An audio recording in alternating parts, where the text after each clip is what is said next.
എന്നും എന്നെ കുറ്റപ്പെടുത്താനും തള്ളി പറയാനും അല്ലാതെ എന്നെ കുറിച്ചൊരു നല്ല വാക്ക് പറയാൻ നിങ്ങൾ എന്തെങ്കിലും ഈ പടി കയറി വന്നു? നല്ല വാക്ക് പട്ടും വളയും വാങ്ങി കൊടുത്ത് കണ്ട ചില വാക്കുകൾ ഉപയോഗിക്കുമ്പോ സൂക്ഷിക്കണം. എനിക്ക് ഭ്രാന്താണെന്നേ, എല്ലാവരെയും സ്നേഹിച്ചു പോയതുകൊണ്ടുള്ള ഭ്രാന്ത്. എന്റെ കൂടെ ഒരു പെണ്ണിനെ കണ്ടു എന്ന് പറഞ്ഞപ്പോ ഇത്രയും കാലം എന്റെ ഭാര്യയായി കഴിഞ്ഞ നിനക്ക് എന്താ തോന്നിയത്? പറ. ഈ നിമിഷം വരെ നിങ്ങളോടൊപ്പം ജീവിച്ച എന്നെ കുറിച്ച് നിങ്ങൾ എന്താ കണക്കാക്കിയിരിക്കുന്നത്? എന്താ മനസ്സിലാക്കിയിരിക്കുന്നത്? അതെ, ഞാൻ രക്ഷപ്പെടാൻ നോക്കുക. നിങ്ങൾ പറഞ്ഞല്ലോ ഞാൻ 8000 രൂപ ശമ്പളം വാങ്ങുന്നെന്ന്.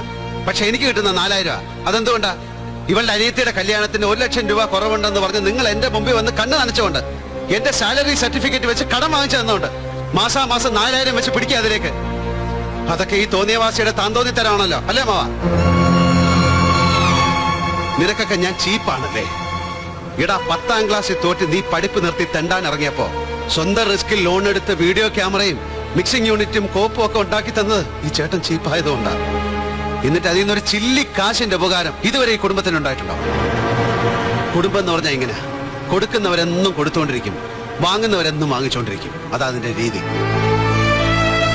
കൊടുക്കുന്നതിനും വാങ്ങുന്നതിനും ഞാൻ കണക്ക് സൂക്ഷിക്കാറില്ല. അതെനിക്ക് ഇഷ്ടമല്ല. ഇതേരുതി എന്നെ ഭരിക്കാൻ വന്നോണ്ടല്ലോ. ഈ പൊക്കത്തിലും വണ്ണത്തിലും വളർന്ന് എനിക്കറിയാം എങ്ങനെ ജീവിക്കണമെന്ന്. ഞാൻ എനിക്ക് തോന്നിയ പോലെ ജീവിക്കും. അതിലിടപെടാൻ ആരും വരണ്ട. എന്താടാ പറഞ്ഞത്? തോന്നിയ പോലെ ജീവിക്കുന്നു? മരിക്കുന്നത് വരെ ഒരാളെ കൊണ്ട് പേരുദോഷം കേൾപ്പിച്ചിട്ടില്ലാത്ത ആ അച്ഛന്റെ മോൻ തന്നെയാണോ നീ? അതെ, ആ അച്ഛന്റെ മകൻ തന്നെയാ ഞാൻ. ആ അച്ഛന് വേണ്ടി ജീവിക്കുന്ന മകൻ. തൃപ്തിയായല്ലോ? ഇനി എന്താ നിന്റെ തീരുമാനം? എടുക്കാനുള്ളത് എന്താച്ചെടുത്തിട്ട് ഇറങ്ങുന്നതിന്റെ കൂടെ. ഇതെന്റെ മക്കള് വളരേണ്ട വീട്. ഒരു വേലക്കാരിയായിട്ടെങ്കിലും ഞാനിവിടെ.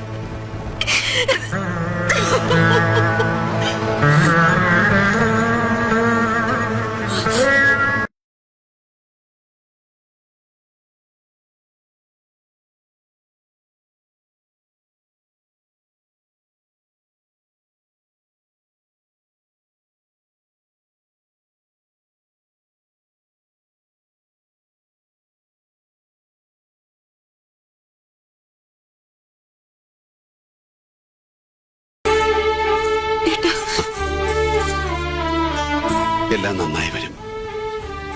അച്ഛന്റെ അനുഗ്രഹം ഉണ്ടാവും.